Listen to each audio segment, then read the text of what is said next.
Will Hogwarts Legacy be receiving DLC or is it copium? There's a lot of discussion around is the game an RPG? All the cut content makes this all the more confusing. We got a lot to talk about. What's up, world? So we're back again with another video. Today we're covering all things Hogwarts Legacy. Specifically, we're covering two different categories because these are the things that people are talking about. One being the DLC. I know I've done a bunch of videos on DLC already, but people keep looking it up and they want questions answered, and I'm going to try to give a better overview in this video. And also the fact that people are arguing if this game should be considered an RPG, and I have my opinions about it. So first off, we'll start off with the DLC stuff, because I know you guys want to hear about the DLC stuff. And with all of the cut content that I already talked about before, it does make it weird that some of this stuff didn't make it into the game currently. And what do I mean by cut content? Now, I don't know exactly if I can talk about specifics or specifically what was cut, because Warner Brothers has been copy striking YouTubers like crazy given anything, but I'll do my best that I can to overview it. And one of the things is the spell count. Now, a lot of the spells, I know I had a bunch of questions in my last video about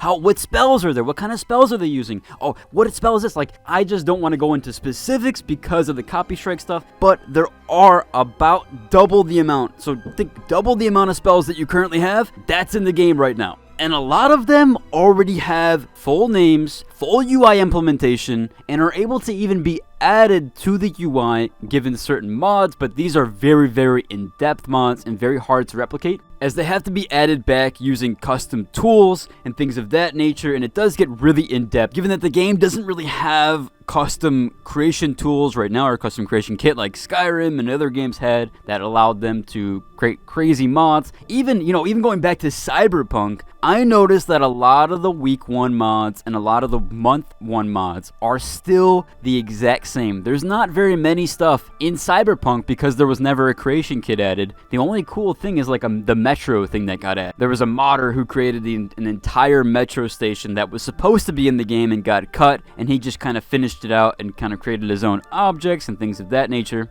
And modders are doing the same thing with Hogwarts Legacy, and they're also finding all of these DLC files, like I said, with the spells. They're finding NPCs with full dialogue options, full dialogue choices, a bunch of things there. Even some of the NPCs talking about some of the Quidditch stuff that should be there and potentially was going to be there, but ended up being cut for release. And if we look at it, if we look at the game for what it is, a lot of things do feel cut. Facial animations definitely were never finished. That is not how facial animations in any RPG I've ever played have been. They're not this static AI mesh. In fact, it's actually cheaper to use mocap a lot of the time, so I'm not sure why they didn't just mocap a lot of the facial animations, but whatever it is, they definitely cut a corner there. So on the notion of this game getting DLC, I have a hard time seeing that. Everybody keeps saying, man, the sales numbers are crazy. They love the sales numbers. Well, they knew this game was going to sell that well. Why didn't they just put in all the effort originally and then release the game? This game has been in development for 6 years. Not just like some small amount of time. 6 years it's been in development for. And they still cut the facial animation corner. They still made it so that, for example, the audio of the main character or the main voice actress and actor, they have their pitch edited, right? You can edit their pitch. That's kind of cool feature, except the fact that the pitch was done with a UE4 pitch editor. It was literally done with the free software to pitch edit the game. You're telling me this company couldn't afford a few $100 software to audio edit the main character to have a pitch editor in the game? They just used the UE4 default one. That's like the biggest budget move you can do. There's absolutely zero reason to do that, and the UE4 pitch editor is terrible. So there's no reason for them to use it. As you can see, it sounds robotic. It's literally stuff that people like in the modding Discord were talking about, like, this is stuff that I do because I don't have a budget. I do it for free. Like, I'm not gonna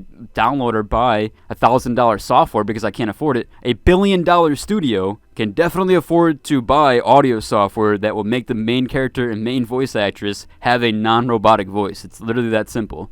Yet they didn't. They just decided to, nope, we're just going to use a default Unreal Engine editor. Deep down, a custom engine, always better. That's why when you see the real RPGs, they're always using a real custom engine and not on a default UE4 engine, especially not UE4. The fact they didn't upgrade it to UE5 in a company that makes zero money right now, Intrepid Studios, who is making Ashes of Creation, who doesn't have any money besides one man's budget, was able to move the game from UE4 to UE5 within a month or two. Again, 6 years of development, a little odd with that. But moving on from there, we'll move on to the notion of from the DLC stuff, we'll move on to the RPG stuff, because there is a lot of debate that people keep saying this game's an RPG, it's a role-playing game, and it is and it isn't, right?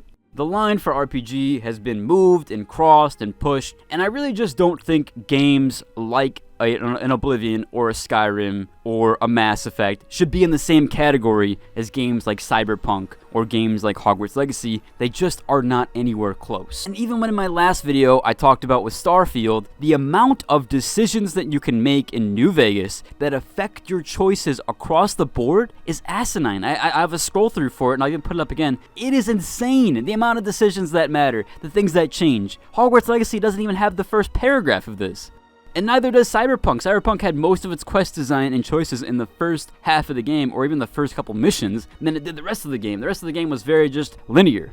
In Fallout 3, you could blow up a whole city. You could diminish an entire area of all of its quest, of all of its NPCs, of all of its people, completely remove it from the game, okay? There's not things like that in Hogwarts, and there definitely isn't things like that in Cyberpunk either. These games should not be considered RPGs, and they should be in the open world action adventure, in my opinion, or there should be a new labeling system, and that should be how it goes. Because again, people keep saying, oh, RPG is being gatekept, it's being gatekept. No, it's not. The line is just being smeared, and I think instead of it being gatekept, it's just being mislabeled. It doesn't mean it's a bad game if it isn't an RPG, but that's like putting a country song inside the hip-hop category. It's mislabeled. It shouldn't be there. It doesn't mean it's a better song because it's in the country or hip-hop category. No, it's just in the wrong one. And a lot of the arguments people are using, like, oh, well, there has RPG elements here, and you get to pick this. Okay, then Mario's an RPG. I'm role-playing Mario right now. Okay, then Multiverse is an RPG. I'm role-playing Scooby-Doo. No, those games aren't RPGs, and to use the same logic there, it doesn't make a lot of sense. Just because you're quote-unquote role-playing a character doesn't make it an RPG. That's just not what the genre has been about. It's never been about that. It's always been about a lot of quest design and choices, a gear system, and things that just Hogwarts Legacy lacks in general when you compare it to games like Fallout 3, Fallout New Vegas, Skyrim, Oblivion. When you compare it to those games, it's just not the same. So in my opinion, these games should not be in the RPG category. They should be completely removed. And it's unfortunate, like Cyberpunk had to relabel itself to open world action adventure, and now recently they've relabeled it to RPG, and it's like, well, they kind of should have. If Hogwarts Legacy could put it as an RPG and false market it that way, then so should Cyberpunk. And that's where you get the blurred line, is if one game does it, then the next game will do it, and eventually you're not going to know what you're buying.